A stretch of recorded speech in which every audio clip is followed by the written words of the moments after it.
Haleluya. Haleluya. Reka dusubiremo. Twese abicaye muhaguruke. Haleluya. Tubyinire Imana. Haleluya. Haleluya. Twaje kwishimira Imana. Twaje kwishimira Imana. Ndabizi yuko wowe ufite ibikugoye ariko tuzirengagize. Irungo ho uri guca mu bikomeye ariko Imana umenye yuko igikunda. Umunsi umwe zabindi uhabona bigoye bizabizoroshe. Haleluya. Haleluya. Mureke twuzure ibyishimo duseke mu nzu y'Imana twirengagize ibyo hanze. Imana nayidiringe n'ibiri hanze. Haleluya. Haleluya. Muziki kugoye ariko tuvuge ngo Imana iradukunda twishimira Imana. Nitwishimira Imana nayo izakora ikomeye. Haleluya. Reka dusubiremo rimwe twese. Amen.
Bwana asifiwe. Imana icyubahiro cyane. Haleluya. Kandi cyane haleluya. Amen. Reka turambure izabiriya zacu.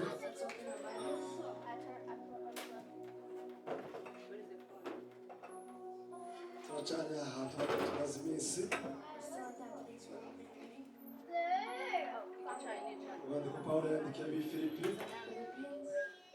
igice cya 3 umurongo wa 20.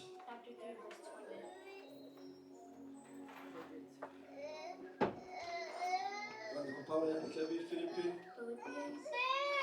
igice cya 3 umurongo wa 20.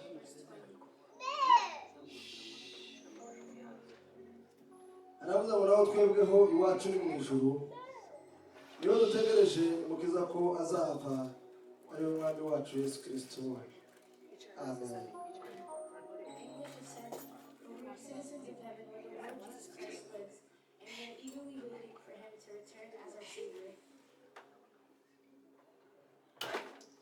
Naho twebweho iwacu ni mu ijuru,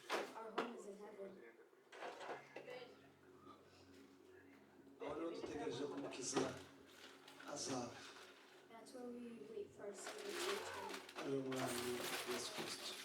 Jesus Christ. Bwana asifiwe. Amen.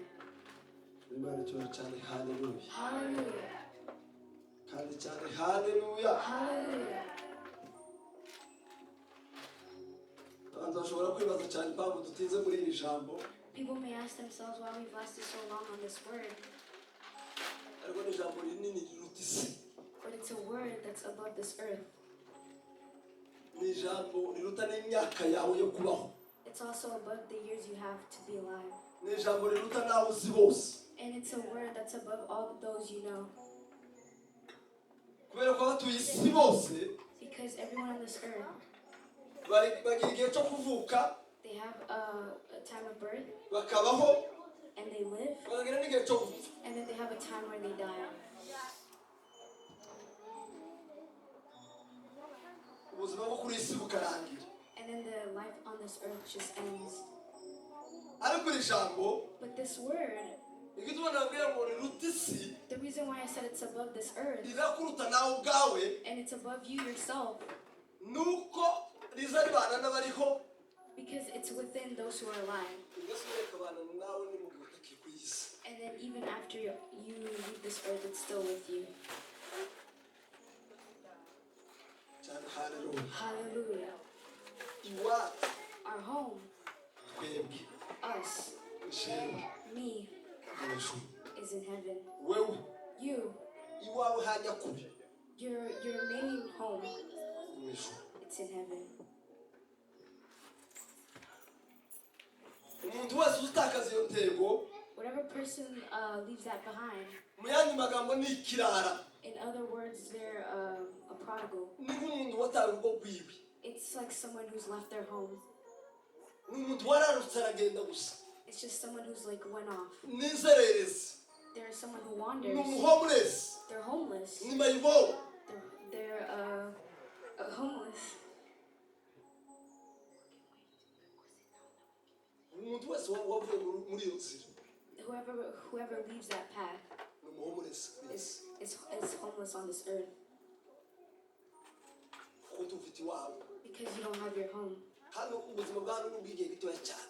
The life you live here is for a short time. Wowe mu buzima bwiza, Even if you're living a good wowe mu life, buzima bubi, a bad life, wowe ukura cyane ukaramba, and then when things happen wowe uramba igihe kigufi, for a short time, iwacu wawe ni mu ijuru. your main home is in heaven. Uteshutse iyo nzira, When you leave that path, ugenza mufite. you're just going into bad path. Ubaye umwana w'ikirara, You'll be a prodigal kuko iwacu ni mu ijuru. because our home is in heaven.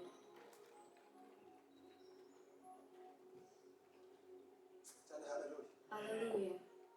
Aho waba uri hose, Wherever you are, aho waba utuye hose, wherever you live, igihugu waba ukomokamo cyose, whatever nation you're from, iwacu ni mu ijuru. our home is in heaven. Igihe kimwe One time, nani nicara ngatekereza I sat down and thought.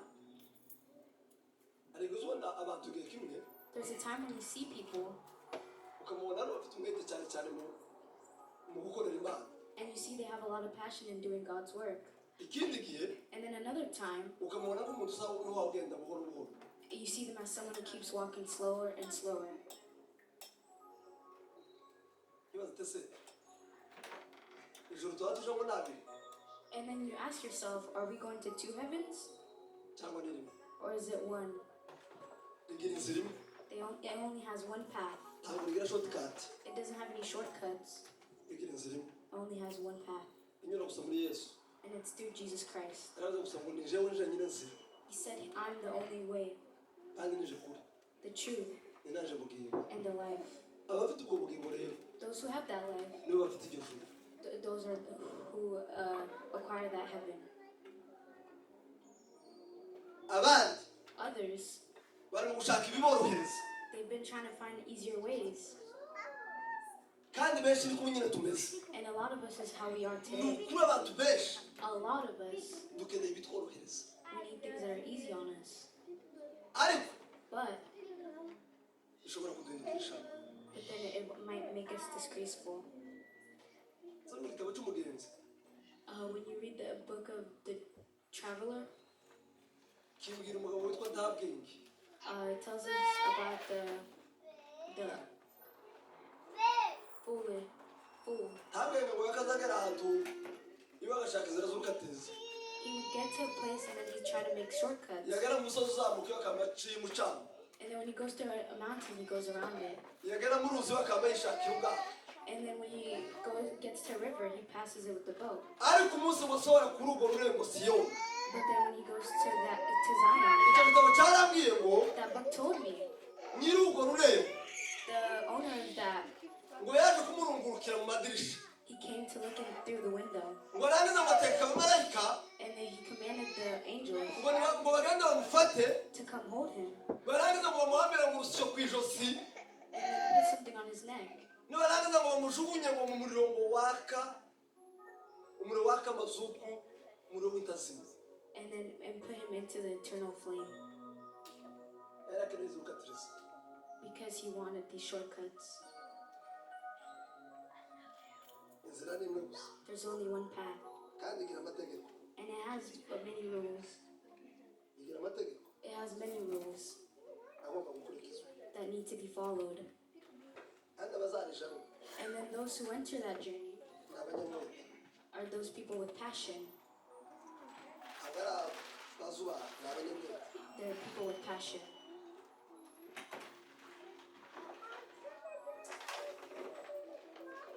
rero dukorere iryo juru Let's work for that heaven kugira ngo tuzorijemo so that we can be able to enter. abazeyi hano bicaye imbere Our elders over here, ijuru mwashatse muri iyo iriya muri kongo the heaven that you guys looked for in Congo ni rya rindi riri mu kiyanga ushaka hano is the same heaven you're still looking for here. ijuru wari gushaka mu rwanda The heaven you were trying to find in ijuru Rwanda, washakaga i bugande in Uganda, ijuru washakaga i burundi in Burundi, ijuru washaka aho unyura hose hatandukanye mbere yo gushika hano and the heaven that you look for anywhere else before getting here. ni rya rindi rimwe It's the same heaven. ariko abanyamerika turasara bafite ibyacu But Americans think that we have our own heaven. no gushaka byorohereje cyane ubuzima cyane And then we find something that makes our lives very easy. ijuru ni rimwe There's only one heaven. n'abarijamo ni bamwe And then the people that enter that heaven are one. inzira ni imwe And then the path is also one. kandi aho niho tugomba gushaka tukazoja iteka ryose And then that's what we need to try to find so we can be there forevermore. azurikorera For those who don't work for it, it's on you. imana ibaheze umugisha mwinshi May God bless you all. turabakiriye mwese We welcome you all, abakuru n'abato the elders and the young ones, mu cyubahiro cyanyu mwese in your honor. muri ab'agaciro imbere y'amaso y'imana You're very valuable in the eyes of God. intambwe zanyu muba mwateye kugira ngo muve mu mago The steps you take to get out of your house, imana idakiranirwa God n'imwe izisoma doesn't leave any of you. nta ntambwe n'imwe yayicika There's not a step that you take that He doesn't irazizi know. He knows all of them. izi ziharura He counts them, yamarika zibahera umugisha and then he gives you a blessing. ikabibahembera And then he igihe pays cyose you. utera intambwe uva mu rugo Whenever you take a step uzomenya forward, guhindutsa umunyamugisha know that you are a person full with kuko blessings. ugiye gukorera umwami utanga umugisha Because you're going to pray to rero God imana yo mu that ijuru He's idakirana blessing. ibagirire neza mwese And may God in heaven be good to you all. reka buri wese aheze umugezi w'ukuboko yegereye For those your neighbors, give them umubwira ngo a ni karibu mu handshake nzu y'imana and tell them to be welcome in this data house of w'ijuru God. bose abagirire And neza may God continue to be good to you. sinzi niba hari abo duteranye duheruka guterana And I don't know if there's some of you that haven't been here for a while. buzamura amaboko tukabakira They can put their hands up so we can welcome them.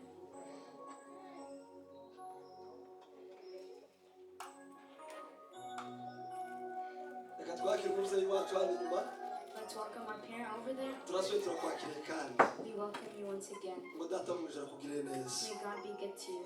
amen Amen.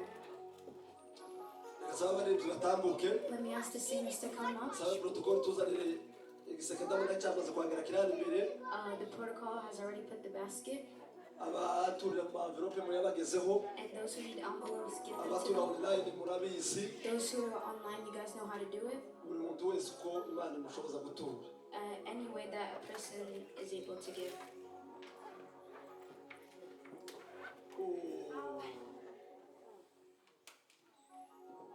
barimo batambuka rero As they're coming up, baranongora turi kumwe n'umubyeyi wacu they whisper to me that we have our parent ni here. umushumba n'umupasitori He's a pastor kandi umubyeyi and he's our parent. reka tumusabe ave hasi Let's ask him to stand up. si irya mbere tubanye It's not the first time he's been ariko with kandi us, turacyakomeje kukwishimira but then we'll continue to be iri happy. ni itorero rikunda abashyitsi We're a church that loves visitors, kandi twubaha ababyeyi mu buryo bw'umwuka and we respect the parents and the Holy kuko Spirit ni mwadutojeje inzira z'agakiza because you guys are the ones that helped us tugasubira to pass tukabana the mu buryo righteousness bw'umubiri and in the body. kuko n'ubundi mwatureze neza kugira ngo dukomeze dukurire muri aka Because gakiza you guys raised us so we can continue turavuze ngo to wegere n'imana yo mu ijuru iguheze umugisha mwinshi may God continue to bless you. reka dukoma amashyi Let's tumwakire clap as we welcome him.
bacu amashyi.